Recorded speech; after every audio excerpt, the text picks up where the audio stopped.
Hello BSc, welcome back to my channel. आज हम शुरू कर रहे हैं अपनी पहली यूनिट जो है इंफ्रारेड स्पेक्ट्रोस्कोपी। आज हम देखेंगे उसके प्रिंसिपल के बारे में और हम उसकी एप्लीकेशन देखेंगे। अगर आप नए हैं तो चैनल को सब्सक्राइब कर लें और बेल आइकन को प्रेस कर लें, जिससे कि आपको सारी पढ़ाई की लेटेस्ट वीडियोस मिलती रहें।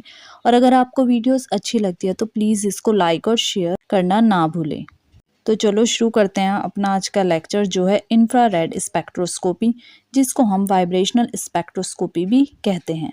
तो चलो शुरू करते हैं अपना आज का लेक्चर जो है इंफ्रारेड स्पेक्ट्रोस्कोपी का principle of IR spectroscopy. The atoms in a molecule are in a state of constant vibrational and rotational motion.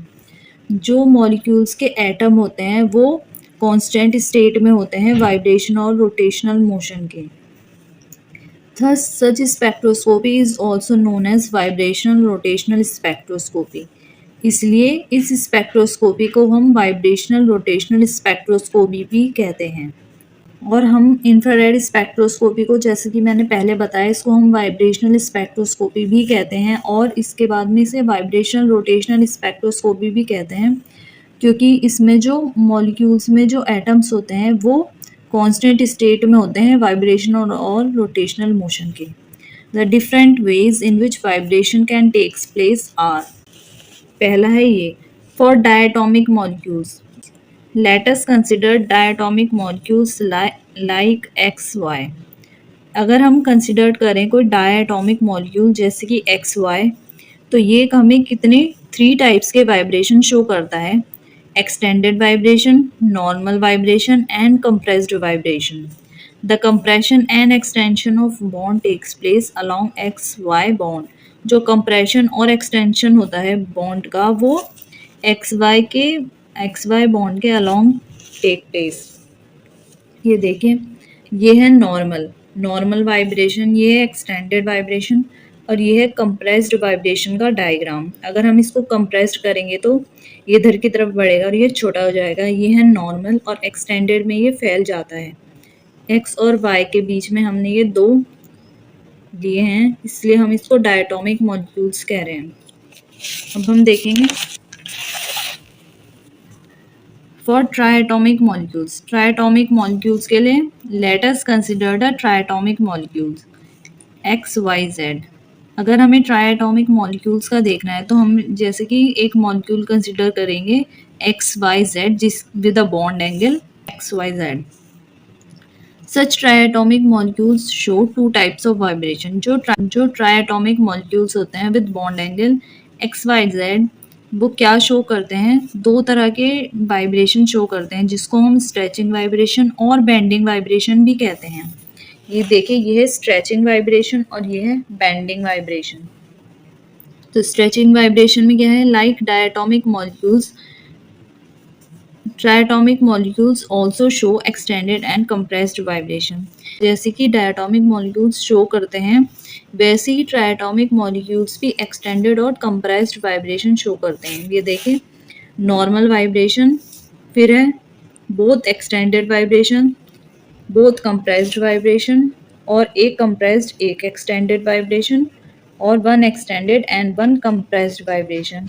ये आपको थोड़ा थ्योरी लग रही होगी पर ये बहुत ज़्यादा इजी है। आप ये सिर्फ डायग्राम भी बना के आइएगा, आप काफ़ी अच्छा स्कोर करेंगे। ये देखिए, नॉर्मल वाइब्रेशन में सब नॉर्मल रहेगा और बोथ एक्सटेंडेड वाइब्रेशन में दोनों बड़े हो जाएंगे, दोनों फैल जाएंगे, क्योंकि एक्सटेंड का मतलब फैलना होता है। फिर बोथ कंप्रेस्ड, दोनों कंप्रेस्ड हो जाएंगे और एक को हम कंप्रेस्ड करेंगे और फिर एक को एक्सटेंड करेंगे और दूसरे पॉइंट में इस वाले को एक्सटेंड करेंगे और इसको कंप्रेस्ड करेंगे। ये था stretching vibration.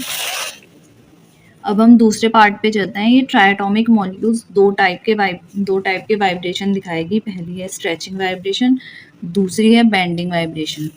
If the molecule is angular then they show different types of bending vibration. अगर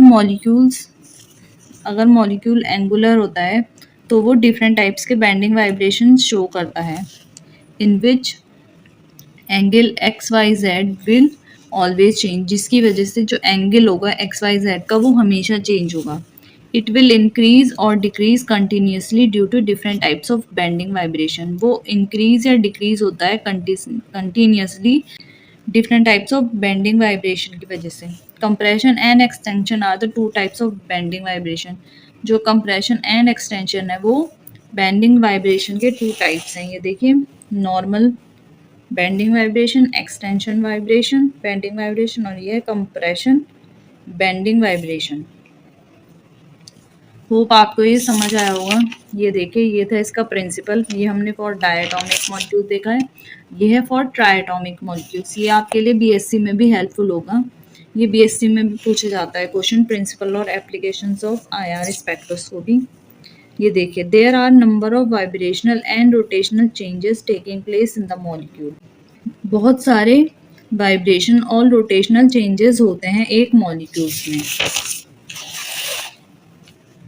In case of IR spectroscopy, a molecule absorbs suitable electromagnetic radiation, then molecules are excited from lower vibrational and rotational state to the higher vibrational and rotational state. In such case, bands obtained are known as IR spectrum. अब मैं आपको समझाती हूँ IR spectroscopy में होता क्या है। एक मॉलिक्यूल होता है जो एब्जॉर्ब करता है सिर्फ जो भी उसकी सुटेबल इलेक्ट्रोमैग्नेटिक रेडिएशन होती है। उसके बाद में क्या होता है, मॉलिक्यूल एक्साइटेड हो जाते हैं लोअर वाइब्रेशनल और रोटेशनल स्टेट से हायर वाइब्रेशनल और रोटेशनल स्टेट से। इस इन केस में जो बैंड बनता है उसको हम आईआर स्पेक्ट्रम कहते हैं। ये है आईआर स्पेक्ट्रम कि कोई भी मॉलिक्यूल, एक मॉलिक्यूल कुछ सूटेबल इलेक्ट्रोमैग्नेटिक रेडिएशन एब्जॉर्ब करेगा और उसके बाद में मॉलिक्यूल एक्साइट हो जाएगा लोअर वाइब्रेशनल और रोटेशनल स्टेट से लेके higher vibrational and rotational state तक। इसी को हम, जो ये बैंड बनता है, इसको हम आईआर स्पेक्ट्रम कहते हैं। IR region has a range 0.8 to 20 μm, या हम कह सकते हैं 800 nm से लेकर 3000 nm तक IR रीजन की रेंज होती है। ये देखिए, अब हम देखेंगे इसके applications. Applications of infrared spectroscopy. Some important applications of infrared spectroscopy are as follows. ये रहे।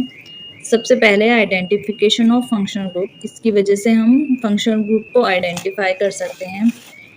सेकेंड है डिटर्मिनेशन ऑफ स्ट्रक्चर, स्ट्रक्चर को डिटरमाइन कर सकते हैं।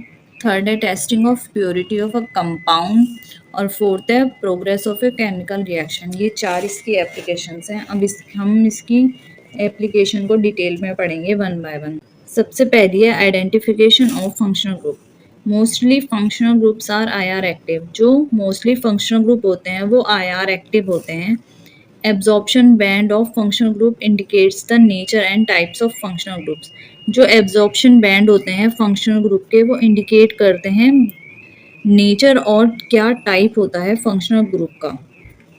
फॉर एग्जाम्पल, हम इसका एग्जाम्पल ले सकते हैं। Carbonyl group gives IR absorption bands in the range of 1650 to 1750 centimetre inverse.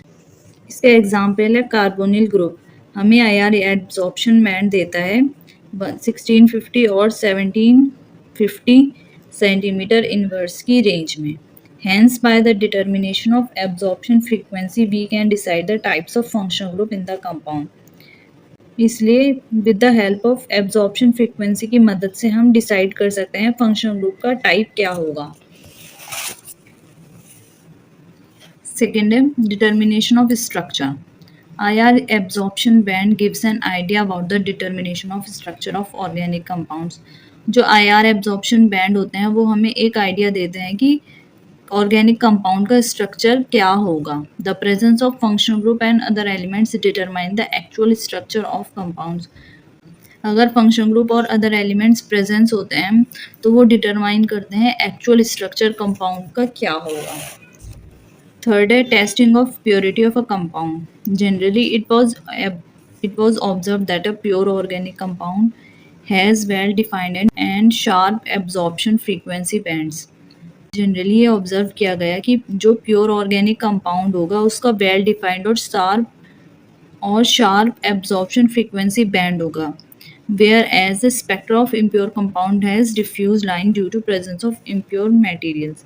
But जो कि इम्प्योर कंपाउंड का स्पेक्ट्रा होगा वो उस पे डिफ्यूज्ड लाइंस होगी, इसकी वजह से इम्प्योर जो उसमें मटेरियल्स होंगे उसकी वजह से उसकी डिफ्यूज्ड लाइंस होंगी। तो हम इंफ्रारेड स्पेक्ट्रोस्कोपी की मदद से उसकी कंपाउंड की प्योरिटी भी टेस्ट कर सकते हैं। अगर प्योर ऑर्गेनिक कंपाउंड है तो उसका वेल डिफाइंड और शार्प एब्जॉर्प्शन फ्रीक्वेंसी बैंड होगा, और अगर वो इम्प्योर कंपाउंड है तो उसमें डिफ्यूज्ड लाइंस होंगी। और फोर्थ और लास्ट है progress of chemical reaction. IR absorption band also indicates the nature and progress of a chemical reaction। जो IR absorption band है वो नेचर और प्रोग्रेस भी डिसाइड करता है केमिकल रिएक्शन की। We know that during the chemical reaction intermediate compounds are formed which change into the product। हमें ये पता होता है कि केमिकल रिएक्शन के दौरान जो इंटरमीडिएट कंपाउंड्स बनते हैं, these intermediate compounds can be identified by IR spectroscopy। जो ये इंटरमीडिएट्स कंपाउंड्स बनते हैं इसको हम आइडेंटिफाई कर सकते हैं बाय IR स्पेक्ट्रोस्कोपी के थ्रू। तो IR absorption band also give an idea about the mechanism of chemical reaction. और जो IR एब्जॉर्प्शन बैंड होते हैं वो हमें केमिकल रिएक्शन की मैकेनिज्म के बारे में भी आइडिया देते हैं। होप ये लेक्चर आपके लिए यूजफुल होगा। ये काफ़ी लंबा लेक्चर रहा है। हमने एप्लीकेशंस और प्रिंसिपल पढ़ी हैं। होप ये लेक्चर आपके लिए यूज़फुल रहेगा। अगर आप नए हैं तो चैनल को सब्सक्राइब कर लें और बेल आइकन को प्रेस कर लें, जिससे कि आपको सारी पढ़ाई की लेटेस्ट वीडियोस मिलती रहें। और अगर आपको वीडियोस अच्छी लगती है तो प्लीज़ इसको लाइक और शेयर करना ना भूलें। अब हम नेक्स्ट लेक्चर में देखेंगे difference between IR spectroscopy and Raman spectroscopy. ऐसी ही पढ़ाई की वीडियोस के लिए BSc केमिस्ट्री के लिए हमारे चैनल को ज़रूर सब्सक्राइब करें। Thank you for watching.